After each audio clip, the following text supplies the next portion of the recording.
A lot of people think the most American hero in Marvel Rivals is Captain America, but I actually believe that that title belongs to Iron Fist, because what could be more American than killing free healthcare? Iron Fist is a crutch character for people who can't be bothered to aim a weapon. This is in fact a reference to his lore because his magical sword or whatever broke and some dragon or something took pity on him and gave him the power to punch really hard.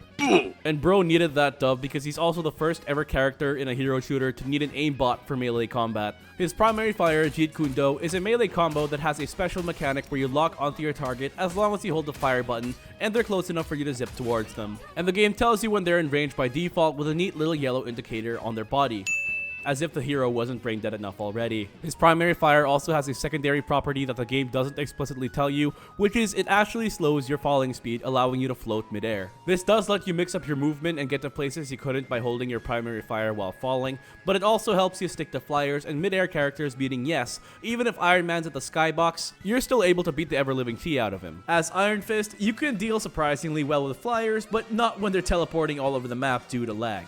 That's why I use Gear Up Gaming Booster, an official partner of Marvel Rivals, to help me ensure a stable connection during my Marvel Rivals sessions. What Gear Up does is that it automatically detects the best rival subserver for your system and ensures that you're getting connected there when you play the game, giving you a stable connection and fewer latency issues.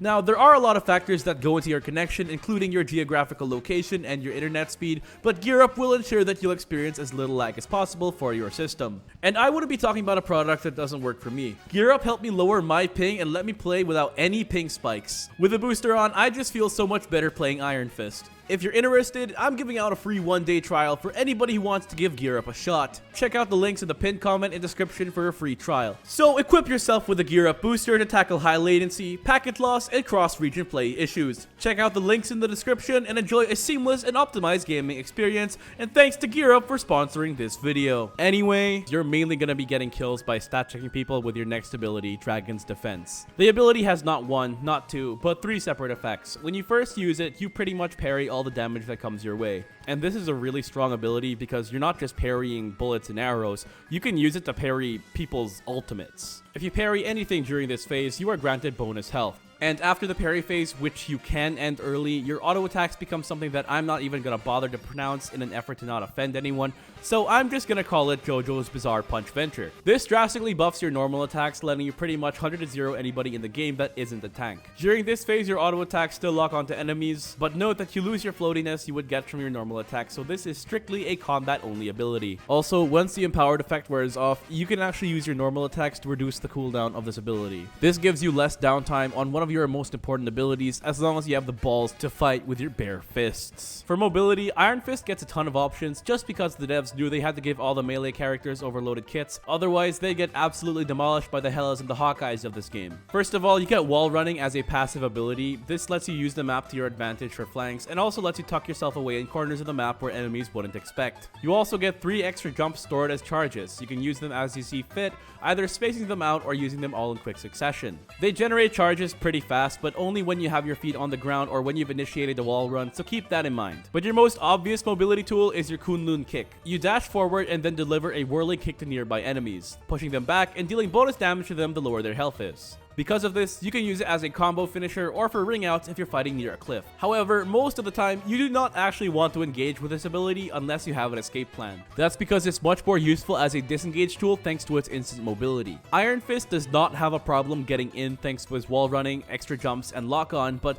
getting out with those things is a lot harder when 3 or more enemies have you in their crosshairs. Having your kick off cooldown could be the difference between feeding a kill or not. Speaking of getting out, if you miraculously don't throw your life away after trading with the enemy Black Widow that wasn't hitting her shots anyway, you get to use your admittedly pretty useful ability in your Harmony Recovery, where you channel the power of Master Yi to regenerate any missing health. It's quite useful since you're going to be camping the backline like a White Girl counts or Sabrina Carpenter tickets, so your healers, in the rare event that you have them, aren't going to be in position to help you out. And rounding out his kit, he has one more passive ability that gives him bonus health on a takedown. And for his ultimate, he gets Living Chi, which is pretty much a dragon steroid. When activated, his auto attacks deal a ton more damage, he gains speed, damage reduction, and resets the cooldown of his parry. When used correctly, this ability will let you solo pretty much anyone in the game, including tanks. However, you're still just a guy, so don't think you're invulnerable. Ideally, you start the fight with it already active rather than pop it mid-combat, because it does take a little bit before coming online when activated. For general gameplay though, you're going to want to use your wall running, extra jumps, and floaty basic attacks to get into the enemy backline, focusing on the healers. Ideally, you get one or both of them without dying, which is why you should be very disciplined with your kick. Your ultimate is really useful in making quick work of the enemy backline and can even let you 1v3 in certain situations. It also lasts surprisingly long, allowing you to start taking on the enemy vanguards once you've already dealt with the backline. And don't get disheartened if you ult and one of the strategists use an ult in return, especially if it's a Mantis or Luna Snow. In comparison, support ults are of much higher value to the overall team than a DPS ult, thus if you pop ult only to trade it with the enemy strategists, you still come out on top, even if you don't get a kill. Because it then gives your teammates a bigger opportunity to use a more impactful team fighting ult like Storms, Groots, Moon Knights, or Hellas without them getting nullified. For matchups, most of the time you'll be dealing with backliners, so get ready to face these heroes. Adam Warlock is more or less a free KO if his team doesn't respond on time. This is the only healer in the game without any form of mobility. If he's isolated, he should be dead on your screen, and if he's dumb enough to try and cocoon while you're nearby, you just get 2 free kills. Jeff is also a pretty free kill even if he tries to swim away just because your lock on is insane. The Loki matchup is a skill check. If the Loki has a Claude prepped far enough from you, he can swap with it and go invis for a quick getaway. And if he has his healing field ready, there's just no way you're getting him. And if neither of these are available to him, he should be dead on your screen. Unless he has ult, turns into you, and face checks you with your own ultimate. Rocket is a trickier strategist to kill just because he has his rocket dashes and can either get instant verticality or dash to his team. But if he makes the mistake of dashing away from his team though, he's a free kill and you're free to just kick him to finish him off since he's so far away from his team anyway. And as a flanker, you should be trying to kill his beacon whenever possible to prevent their team from getting value out of it. Luna Snow and Mantis are kind of the same beast as they both have the means of CCing you for their team to follow up.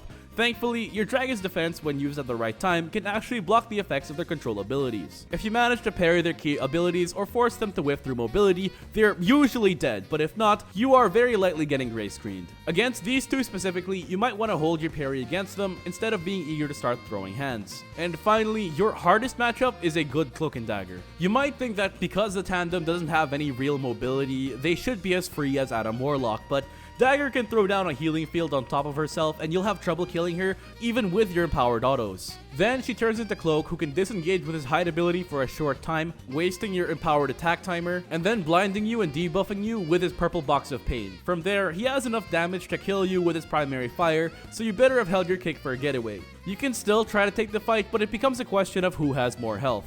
Right now though, since the game is still new, most Cloak and Daggers are unaware of their damage output as Cloak, so a ton of them will just stay as Dagger, panic, and take the beating. But this won't work once players actually start getting good. And once the healers are down, most backline DPSs are pretty free kills. If the enemy has a Black Widow, you should bully her enough to get her to switch. The Hawkeye matchup is pretty dangerous since he can one-shot you if you don't have any bonus health, but you should be able to parry a few of his shots and stat check him with your punches. Just remember to hold your kick until after he uses his get off me slash. And finally, Hela is a skill matchup. If you can parry her CC and hold your kick until after she uses her crow form, the fight should be a lot easier, but you can still get 2-tapped if the Hela is good. But killing backline DPSs should be an afterthought. Most of the time, your gameplay loop is to kill a healer, get out alive, meditate to heal, and then re-engage when your cooldowns are back up. As for counters, more or less, you should almost never be trying to fight tanks, especially if they have healers still up. A lot of them can simply outlast your empowered auto attack buff, which is most of your damage. You should always be trying to isolate squishies instead of tanks since they're faster kills and you're playing on a timer with your empowered attack buff. However, if you've already killed their healers and you have ult up, go ahead and beat them up. Because of your melee lock-on, flyers like Iron Man, Storm, and Star-Lord aren't actually that hard to deal with, but they're still not priority number 1, and they should usually be left to your other DPS, who is ideally using someone like Hawkeye, Hela, or the Punisher, so they can provide consistent damage while you're off wreaking havoc in the enemy backline. Your hardest matchups are actually the Spider People, Penny, Spidey, and Venom. You can almost never kill them because they are either too tanky or can swing away from your engage, or in the case of Penny, just blow you up if you don't watch your step. And Spidey and Venom's mobility in particular can be really annoying to deal with as Iron Fist since they can go from the front line to the back line and help out their healers while you're still trying to get your kill. All the Spider People have some form of CC as well, so be careful of that. And if you get figured out and can't get value out of your Iron Fist pick, don't be afraid to switch off. And now you know how to abuse Iron Fist, you're welcome. At least until you get to plat lobbies where people actually know how to peel for their strategists.